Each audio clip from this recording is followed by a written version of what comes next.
This is Women Who Build Empires, a podcast celebrating women entrepreneurs and thought leaders who are turning the tables on outdated old school belief systems and building business empires that align with who they are, how they work, and how they are leaving a lasting legacy.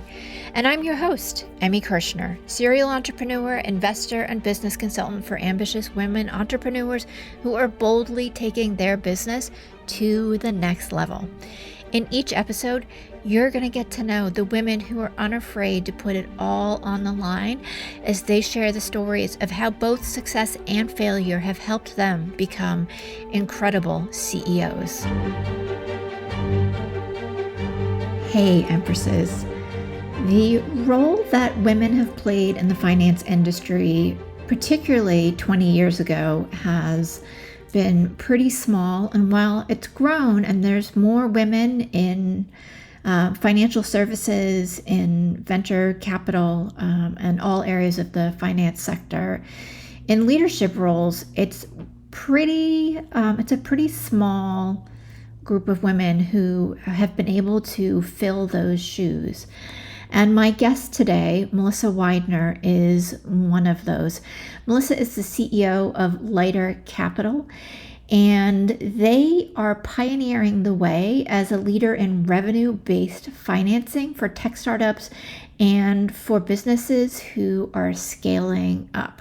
We go into, in the interview, what revenue-based financing is and how that might be able to help your business.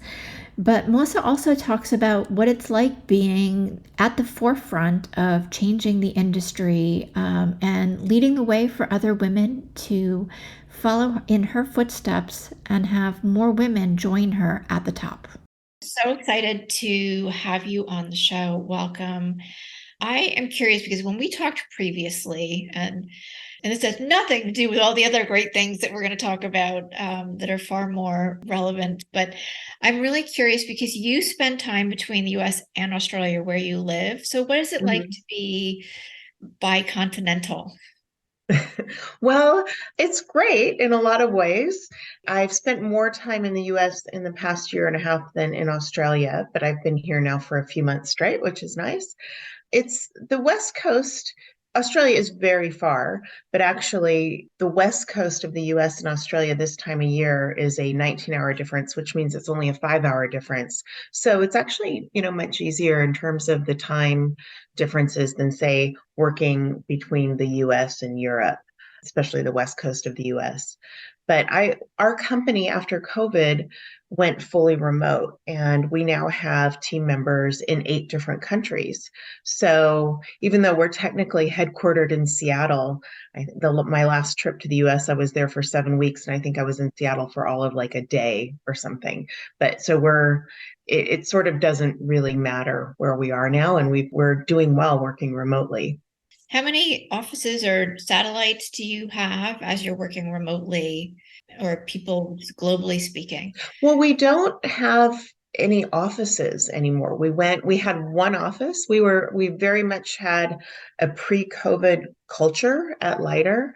This was before I was on the board and before I became the CEO, but everybody was in one office in Seattle. So that was, it was that sort of pre-COVID thinking that everybody has to be in an office and together every day. And since we've gone remote, we have some co-working place in Sydney. We have a couple of our team members that do work at co-working places, but we don't have any central offices. But we have people in Central America, Canada, Australia, the US, obviously, and then we even have one team member in Africa. That sounds so much fun to just have everybody virtually come together and be in different places. And what is the culture like for you as you're building and expanding Lighter Capital? And we can dive into what Lighter Capital is too. So it's one thing that we spend a lot of time thinking about and acting on, which is how do we build this culture? I mean, Lighter's been around since 2010 and has a great culture, but how do we maintain this great culture when we're not in an office together every day? So one of the things that we do, we have a couple all company meetings per week, and we try to make those not just about business, but about getting to know each other. We do things like a lot of coffee chats happen throughout the week. So we try to get that interaction as much as possible. But one thing we do that has just been great from a team bonding experience is we have two offsites a year that everybody comes together.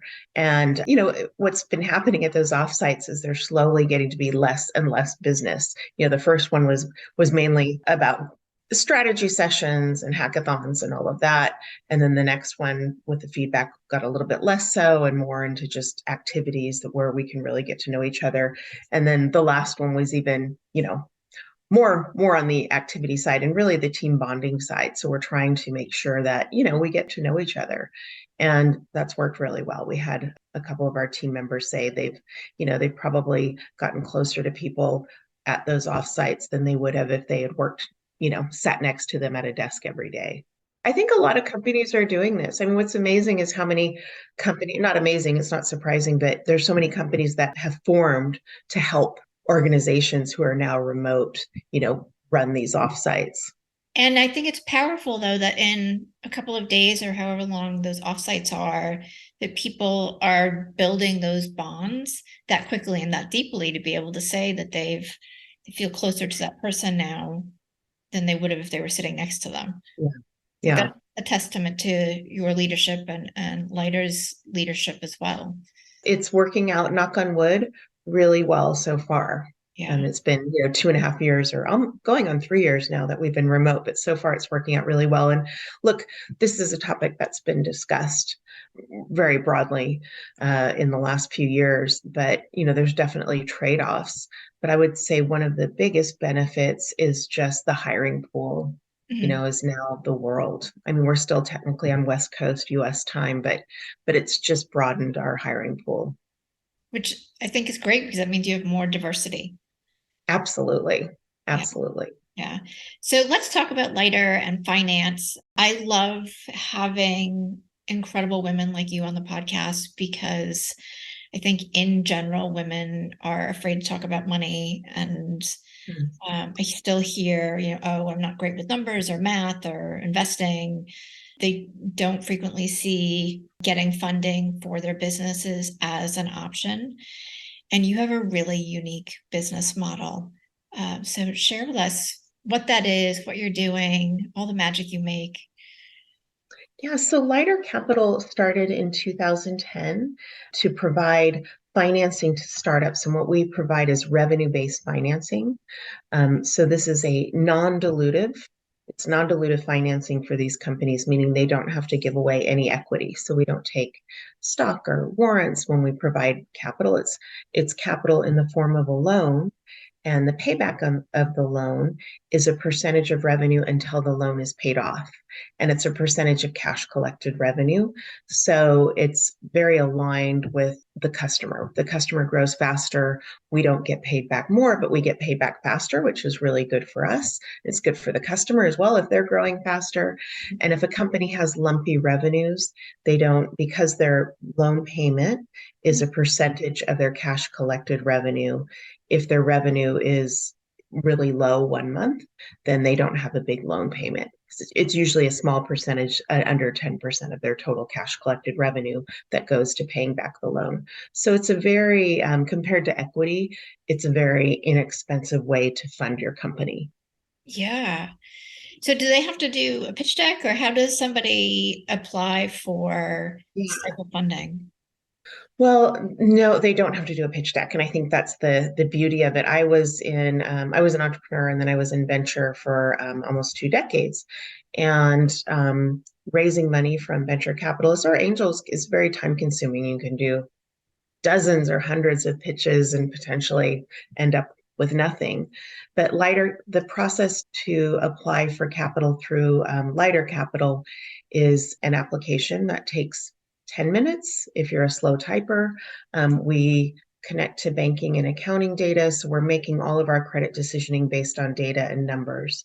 And we're able to tell companies very quickly, yes, you would qualify and for this much, and here are the terms. So they can get, spending very little time they can get an answer quickly and get funding very quickly as well. Right, right. And what type of businesses tend to apply for this type of financing, or who are your best clients, I guess, in general, if Well, Lighter's done over 1,000 rounds of financing to over 500 companies. Most of our customers do more than one round of financing with us. And they're mostly B2B SaaS companies. So companies that are selling to other businesses and they have some form of recurring revenue. And recurring revenue doesn't necessarily mean contracted revenue, but predictable revenue. right, right, So when we're looking at the way our credit looks at companies is we look at being able to predict their revenue because we get paid back based on future revenue. It's a percentage of future revenue until the loan is paid off. So we have to be, what we're looking at is the ability to predict revenue going forward. wow. And do So they have projections that they're sharing with you, or is it really just you've worked with so many companies that you have a general idea of what the projected revenue should be as a percentage? they do have projections, and because we've been doing this for so long and looked at so many companies, we tend to be better at predicting customers' future revenues than they are. So we put our predictions in place and to forecast, what the timeline would be for a payback. We're typically targeting 3 years for a payback of our funds. And do you offer any guidance to them, or is it really more just of a like a loan payment and then So the great thing about Lighter is that it is so much more than money. So what entrepreneurs need most to grow their business is capital. That's first and foremost. If you don't have that, it's sort of hard to make everything else work. But besides that, because we have this great community of entrepreneurs, current ones that are in our portfolio and ones that have, were in our portfolio previously and they either sold their company or went on to do a big venture round. And we have created this nice community where they get together and can learn from each other and share information, share questions. So there's the community piece. We also have a perks program. We offer a lot of discounts on things like our customers get a $25,000 AWS credit. We have CEO groups where the CEOs can come together. And then we're very well connected in the venture capital industry. So when some of our companies do want to go on and do a venture capital round, we help them with introductions there.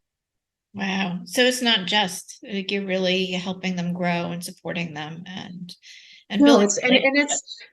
it's the help to the extent that companies want to take it. So, what I think is really nice about this type of financing, like I said, I was in venture for a long time, is that we provide money, and then if you need help, we're here for that too. But if you don't need help or don't want it, there's no obligation. I'd love to talk about your background because you've been in finance for several years. And what has that been like as more women are finally starting to take leadership roles in finance? And how has that changed the industry? There still aren't a lot of women in leadership roles in finance. There's still not a lot of women running venture-backed companies. Lighter Capital is venture-backed. Um, but we're seeing it more, which is nice.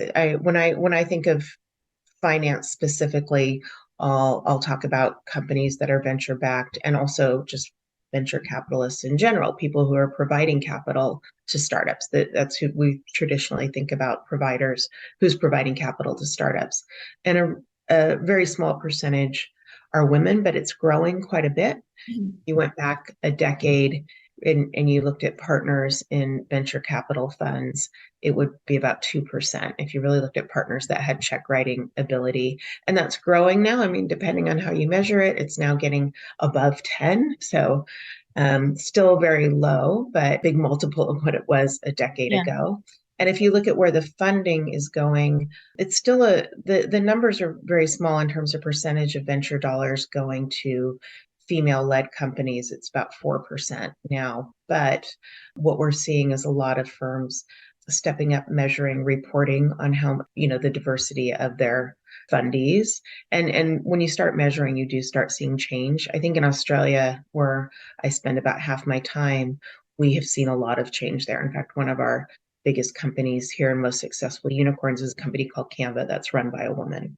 So, and what's interesting, I'm really glad you asked this question because on the lighter capital side, we don't look at team at all when we're making a funding decision. We're driven purely by the data. So, what happens when you're looking at just data is you tend to have a more diverse funding base. As a venture capitalist, if you talk to most venture capitalists, they'll say what they primarily look at before making a funding decision is the team. Mm-hmm. And that is a very subjective measurement. So, naturally what happens there is what we see where there tends to be, a lot of homogeneity in terms of who's getting venture dollars. But because we're only looking at data, we have a much more diverse funding base.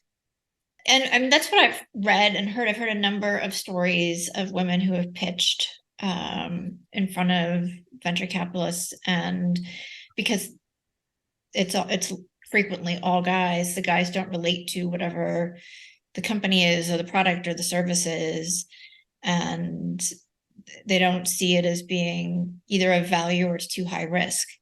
Where if you are just looking at the data, then it gives you a completely different perspective. And are you seeking diversity in the companies that you're funding, or is it strictly just data? We do a lot to educate the market on this type of funding. And I am the co-founder and the chair of an organization in Australia called Heads Over Heels that supports women entrepreneurs running high growth companies. So it's getting the information out to people that aren't traditionally, thinking that they would be eligible for growth capital. So we do a lot to educate the market. And when I look at where we spend a lot of our time in terms of educating the market, it is to, female entrepreneur groups. We have one of our investment directors who's based in New York, Jamie Moy. She's been very involved for the last decade in the whole female entrepreneurial space.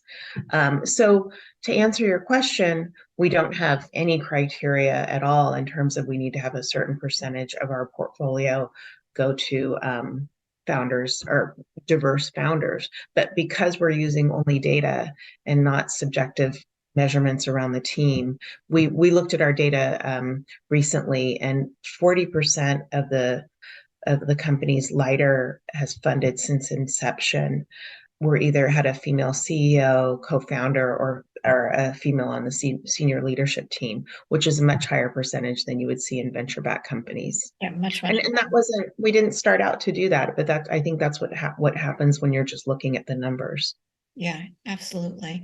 What has it been like to build this company? What have been some of the successes, challenges, things that you love, roadblocks? Yeah, well, I got involved with Lighter in 2018. I was the managing partner at National Australia Bank's venture fund, and we, along with Silicon Valley Bank, made an equity investment. NAB did, National Australia Bank, into Lighter Capital in 2018, and I went on their board. And then after COVID hit in 2020, I became the CEO. So if to ask what is it like to build, I can talk about in the last few years from an operating role. And COVID was a big challenge. We didn't know what would happen. The company didn't know what would happen with our book at that time. Lighter has a very strong track record, and we did not know what would happen with our loan book during that time. So that was challenging. It held up really well. And that's, in part, the government did step in and help a lot of these companies stay alive during those really dire days, sort of the first 6 months of COVID when people didn't know what was going on. So, but it's such a privilege to work in an industry where our job is to help and work with the most fascinating people on the planet, startup entrepreneurs. So I get to do this all day long, and it's amazing. Are there any companies that if you're able to share too, because you may not, that you're like super excited about that you're funding, or that have a very different perspective that just lights you up? Yeah, all of them. There's so many. I mean, really, It's the thing I loved about venture, and what I love about this, what we do here in terms of revenue-based financing at Lighter Capital is just getting to learn about new business models and see new companies and entrepreneurs tackling new problems. And so, gosh, where could I start? There's so many. So, what a company that we talk about a lot, just because their growth has been phenomenal, is a company called Seamless AI. We provided funding to them when they had just 3 million in revenue, and they used $2 million from us to get to over 20 million in revenue, and now I think they're approaching 100. But they were able to use our money to go from 3 million in revenue to over 20 million. So they took no dilution, to get to that place and essentially grow their the value of their company by hundreds of millions of dollars without taking dilution. So, and we have that story over and over again. I think that's an extreme because they grew so quickly. Mm. But what they do is they basically provide a tool for your sales team to help understand if the data and the contact data you have is correct. So they really, it's a big time savings for salespeople. We funded, like I said, over 500 companies. So there's so much to, yeah. One of our Australian companies that's run by a woman, Style Arcade, it's run by a great woman named Michaela Wessels, and she provides basically predictive inventory management for fashion retailers, Okay. and just is doing phenomenally well. I mean, it's a problem, I wouldn't have known that people have, but in terms of being able to predict, when they're going to need to order certain SKUs, and she's grown her company fourfold in the last year and a half. So doing really well. We have another company in Australia called School Bites. This was started by a guy when he was 17 years old, and he was at his high school and saw, high schools need to get permission notes for a lot of different things, field trips, and they're constantly sending home things for parents to sign. It gets lost in the backpack. I mean, this is high schools and primary schools, right? And he I don't know, he was interested in programming at that point, so he said, I think I can automate this, and he did it for his school.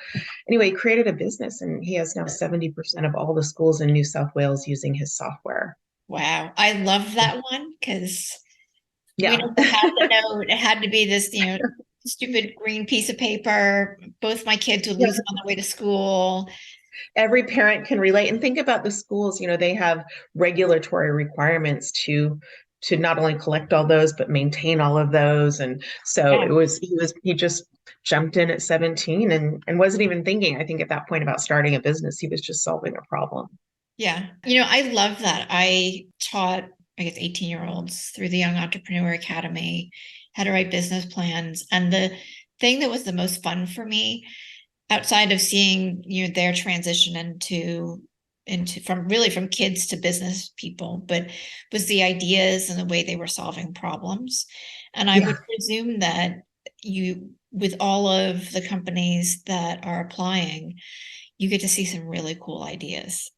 Yeah, and some of them will go on to become unicorns. I mean, one of our companies that we funded is called DBT Labs out of Philadelphia. And we provided them with $240,000 of funding. They got a lot of traction with that money. And then they went on to raise 5 million from Andreessen Horowitz, and then Mm. 30 million from Sequoia. And then they did a big round, and they're a unicorn, and it's just a phenomenal story. But they were able to grow in those initial stages without having to go through, the onerous process of venture funding, and without having to give up any equity in the company early on. There's another company that we funded recently in Australia called Snap Send Solve. That's, I think, quite creative. I don't know if there's a US equivalent. There might be, but they sell software to local municipalities, and it's basically it's an app that people can. Well, actually, you don't even need the app. There is an app, but you don't need it. But people in a local municipality, if they see a problem, like they see a pothole or something, they can just take a picture, send Mhm. it to their local council, and the council will get it, and then the council will they've set up the software so the council can reply to the person who sent it and let them know what's happening. So on this date, you told us about this problem. Here's the action we took, and it's solved. So, and they're growing really well. They're here in Australia, and they, have lots of council municipalities using their product now. Yeah, I know there was something in Philly where you could text in certain things. Because there was a water drain that was completely blocked over by the art museum several years ago. And my girlfriend was like, "Oh yeah, you just do this thing and you text it Yeah. in and take a picture." And I'm not sure that actually ever got fixed, but that's a whole different Philadelphia challenge. But the technology aspect of it was really Yeah. interesting. And what a great way to be alerted to potential problems too. Yeah, it's great for the councils. Anyway, just Yeah. actually, I would say simple. The technology is complex behind it, but just solving a real problem. Mhm. Yeah. For somebody who wanted to break into finance in a capital, venture capital investing manner, what would you suggest? Where should they start looking? What type of things? What type of experience?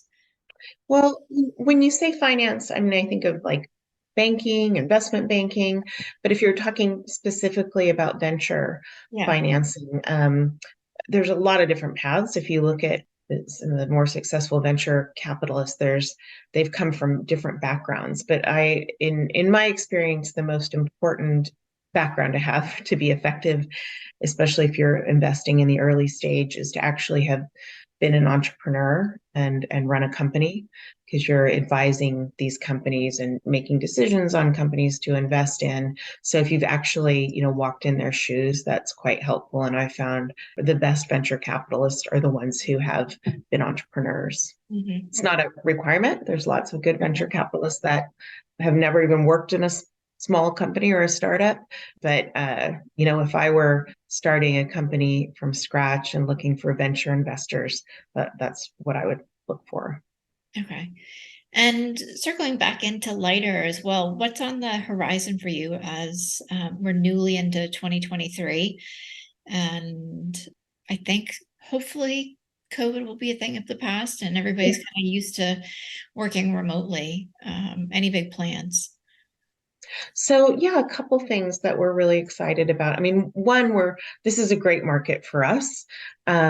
We've Lighter started in 2010, which means we've until recently always been in a bull market from the venture capital standpoint, where money has been, dilutive equity. Venture capital has been pretty easy to come by and inexpensive, and that's tightened up considerably in the last year, and especially in the last 6 months. So we're seeing a great demand. And we're also seeing just more awareness for this type of funding exists. So that's nice. We had our Q3 and Q4 were the best 2 quarters in the company's history, and hoping that will continue into next year. We're really spending more time working on how to build up the community and how to make sure our companies who want to have the ability to connect with all the other great companies in our portfolio, because we found that the best thing you can do for an entrepreneur is actually put them in front of other entrepreneurs. Mhm. So really, doubling down on that community side of what we do. Let's Yeah. circle back into kind of your career in venture capital, but just your leadership in general. I mean, you've worked at a number of large corporations, over the years in leadership roles. And what do you feel has been some of the things that have contributed to your success? Ran 2 companies, was founder of a company that both had successful exits early in my career. And I think I knew very little. I mean, I know I knew very little, especially about leadership at that time. So then I went into venture capital and had the opportunity to work with lots of CEOs, good CEOs, bad CEOs, and really observe different management styles. And I think that was a great education. So it's great being back in a CEO role now, and Mhm. seeing if I can employ some of the good things that I learned over the last 20 years. But look, this is said over and over again, so this is nothing new, but it's really just about the team. How can you help your team members become the best that they can be? And even if it's not within your company, how can you help grow your team members, even if their ultimate path is going to be outside of your company. And I think that's at the crux of good leadership, um, helping to, help other people. Yeah. And what's one thing that you wish you had done differently just throughout your career? Yeah, I think in my early career, it would be the first company I ran was I it was a turnaround, and I was very young, and the investor made a 15x return on his investment, so it was a great outcome. I tried to make up for what I didn't know by just working more hours, and I in 5 years I took one vacation, and I think at that point I was kind of proud of that, one week vacation. And looking back on it, like that was just ridiculous. How much more could I have done and maybe accomplished? Instead of having a 15x, maybe we would have had a 30x if I had taken some downtime and taken some time, because that's when the creative piece happens. Yeah. So I'm a real believer that that needs to happen for for team members, and in companies, for companies to really thrive. So I'd say that's one regret. Probably also staying at, when I think about that first company I ran, we could have sold it a year earlier. I probably learned, 95% of what I was going to learn in that and do in that first 4 years. I didn't need that fifth year. So maybe, sort of moving on a little earlier. And then also, I was actually talking with a woman yesterday, a venture capitalist here in Australia, and she's having her first baby soon. And we were talking about, how much time she's going to take off. I have 4 kids, and I didn't take any time off with the first three, like literally no time off. And it had to do with what was going on in my work life at the time. But I tell expectant mothers now to do that. Just take that downtime, that, you're not going to, you can make up for it. And don't worry about that. But, just take that time, especially, really early. Yeah, yeah. I mean, I feel like in the last 10 to 15 years, it's more acceptable for women to take more time and longer time to be with their kids and not have to worry about their position or their career as much. Mm. And obviously, even for dads to be able to take some time now as well. But I know when I mean, this was, my kids are 20, almost 24 and 22. Like the general rule of thumb was you didn't even tell anybody that you were pregnant until you were Right. showing. And then it was, you still had to hustle. I mean, I remember I was in sales and I was going to do sales presentations, and I would puke before and and after. I was so, like sick, but taking time off was not an option. No, no, no. And Yeah. I mean, I think about that now and I'm like, how ridiculous is that? Like I was really sick, and how ridiculous was that? So I'm glad that it's finally changing. And I love, Yeah. Yeah. No, I had kind of an aha moment. When I was pregnant with my first, I was running a software company in Silicon Valley and pitching to venture capitalists, and, really just trying to hide the fact that I was pregnant. I mean, not disclose it, but just, going in that initial pitch, wearing big coats and all of that. And like you said, getting sick before and after the meeting. I remember a few years, that company had a successful exit, and a few years after the exit, I remember that watching another woman who was in this almost the same space, and she was out there, really pregnant, pitching, publicly pitching, and just owning it, and everybody, people weren't thinking, what's she doing? They were thinking, wow, she's amazing. Look at her, she's out there. So I thought, that was maybe more, I was putting that constraint on myself than the public putting that constraint on me. So I think things have changed now. And you said this a little earlier, but the more that men can, when it becomes okay for a man to take paternity leave, and it is becoming okay, but when it becomes more the norm, then I yeah, think that will have just a big impact. Because I think right now in general, society isn't as forgiving for men, on men for taking, if they were going to take 3 years off to raise their kids. If a woman does that and goes back to work, I think it's just fine, where Yeah. men are a little bit more questioned. So, how do you get to that equality until that piece is fixed?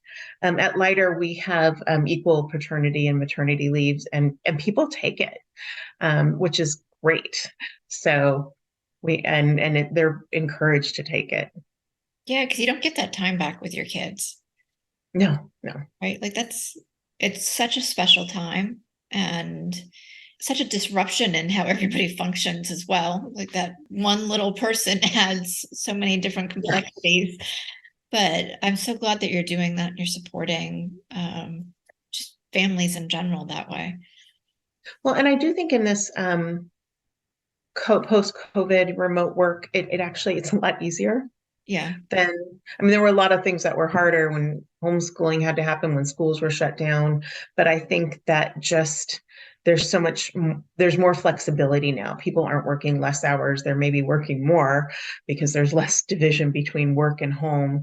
But there's more flexibility, which does work out better for, parents they can go take their kids to school and come back and get on their Zoom call. For somebody who's interested in getting to know more about Lighter and the application process to receive funding from you, what is that like? And then where should they go to connect with you? So our website is lightercapital.com, Lightr capital.com. And there's a 45-second pre-qualification that can be filled out. It literally takes not even a minute, that will say, look, if you might be eligible for this type of funding. We've also launched something that's pretty exciting. It's a valuation calculator. What's my valuation? Companies are always asking us that. We don't look at the valuation at all when we're making funding decisions because we don't have an equity piece, but it's something that companies are quite interested in. So you can go on and put in a little bit of information and get an idea of what the value of your company is. And that's That's something we launched cool. just recently. Yeah. Yeah. Everybody should do that just for fun. Yeah. Just for fun. Yeah. Yeah. So those are a couple ways to interact. Okay, cool. Well, Melissa, thank you so much for being on today. I really appreciate it. This has been a great conversation. Thank you, Emmy. It was my pleasure.